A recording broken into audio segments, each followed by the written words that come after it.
મોડાસામાં 2011 અને 2023ની અરજીઓનો મુદ્દો ઉઠ્યો. કોલેજ છાપરા દબાણ દૂર કરવાની કાર્યવાહી સામે લોકોનો વિરોધ. મોડાસા કોલેજ છાપરા પાસે દબાણ દૂર કરવાની કાર્યવાહીથી લોકોમાં ભારે રોષ.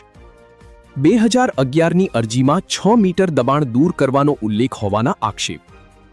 2023ની અરજીમાં દબાણના માપનો કોઈ ઉલ્લેખ ન હોવાનો સ્થાનિકોનો આક્ષેપ. છતાં આશરે 9 થી 10 મીટર સુધી દબાણ દૂર કરાયું હોવાના આક્ષેપ.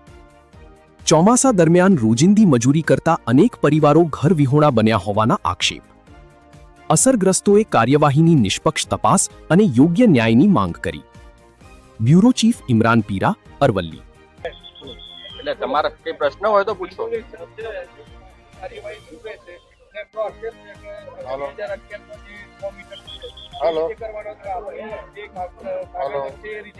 નોટિસનો પીરિયડ પૂરો થઈ ગયો છે. એટલે નોટિસ પીરિયડ પૂરો થયા પછી આખરી 2 વર્ષથી આ જૂનો મુદ્દો છે. 2 વર્ષ જૂના મુદ્દામાં વૈકલ્પિક વ્યવસ્થા કરવાની જવાબદારી એમની પોતાની છે. એમાં તંત્રની એમાં કોઈ જવાબદારી રહેતી નથી. એટલે આજે જે ડિમોલિશન કરવાનું છે એ ડિમોલિશન એ ROW અને એ નિયમો પ્રમાણે જ કરવાનું થશે. અને એ નગરપાલિકા અને RNB પંચાયતની સાથે રહી અને SDM તરીકે હું કાયદો અને વ્યવસ્થા જાળવવા માટે કટિબદ્ધ છું. બસ એ જ આપણો હશે. એ RNB પંચાયતમાં હમણાં આવશે તો એમનો ક્લિયરથી આપણે કરી દઈએ. એ આવે છે તૈયાર. અમારો એક જ સવાલ છે કે અમને કોઈ નોટિસ નથી મળી. પહેલા તો અમારો પ્રશ્ન એ છે, બરોબર. અને પહેલા જે દબાણ હતું એ અમને કીધું કાયદેસર અમે હટાવી દીધું, જાતે તોડીને આપી દીધું, બરોબર. પછી પાછું આ ઉકસેવામાં આવ્યું, કહેવામાં આવ્યું કે ખાલી કરી દો. અમને ના નોટિસ મળી, કોઈ ચીજની. અમને ચોમાસું છે, હમણાં ગરીબ છીએ, નથી ખાવાના પૈસા, નથી ઊંઘવાના પૈસા. હમણાં આ ઘર બાર તૂટી જાય તમે ક્યાં જશું? અમારું એક પ્રોજેક્શન છે કલેક્ટર સાહેબથી બધા સર સાહેબોને કે અમારી આ રિક્વેસ્ટ સાંભળે અને જે માપથી થતું હોય 6 મીટરનું 3 મીટરનું એ કાયદેસર લઈ લે અને બાકી બીજું અમારું બચાવવાની કોશિશ કરે. બસ અમારું આટલો આભાર.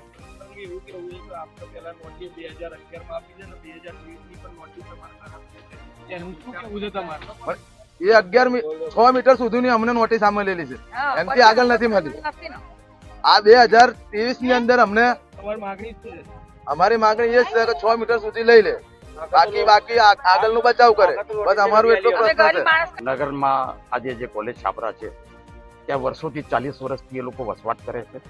ગરીબ માણસો છે, પોતાનું જીવન મજૂરી કરીને જ્યારે પોતાનું પસાર કરતા હોય ને એવા લોકો જ્યારે 40 વર્ષથી અહીંયા પોતાનો વસવાટ કરતા હોય ને એવા લોકોના દબાણો તોડવા માટે અગાઉ પણ નગરપાલિકા અને વહીવટીતંત્ર અહીંયા જ્યારે આવ્યું હતું અને ત્યારે એમને દબાણ તોડ્યું હતું. અને એ વખતે સ્પષ્ટ વાત થઈ હતી કે આ દબાણ પૂરતું દબાણ છે, પરંતુ ન જાણે કેમ એમને આવા જ વિસ્તારો જોવા મળે છે. અન્ય જગ્યાએ એમને દબાણ જોવાતું નથી.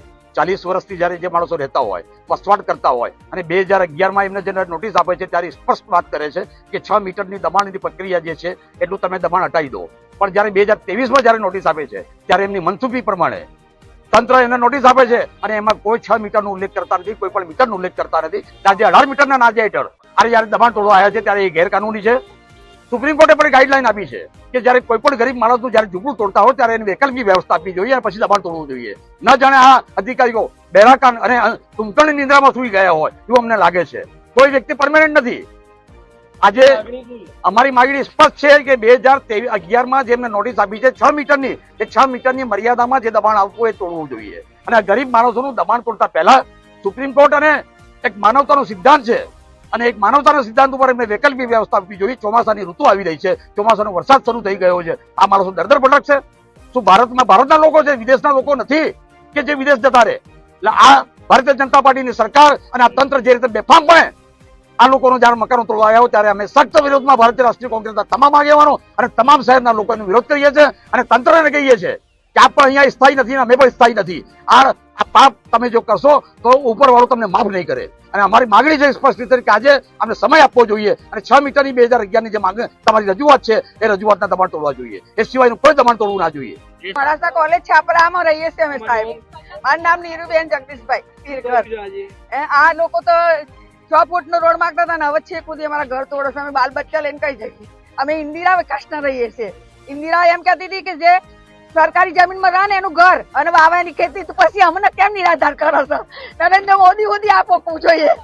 એમ કમના કરવા વગરના કેમ કરો અમે કઈ જઈએ બાલ બચ્ચા લઈને અમારે કોઈ સહારો બી નથી અમારા ઘરવાળા કરતલેની લારી ફેરો મારો છોકરો કલર કામ કરે છે અને આવી રીતે વિચારે સાહેબ ના ચાલે હું વિનંતી કરું કલેક્ટર સાહેબ ને અને નરેન્દ્રભાઈ મોદી ને બધાને કે મને ગમે ત્યાં આવું કરશો નહીં મતલબ અમારું કેવું એમ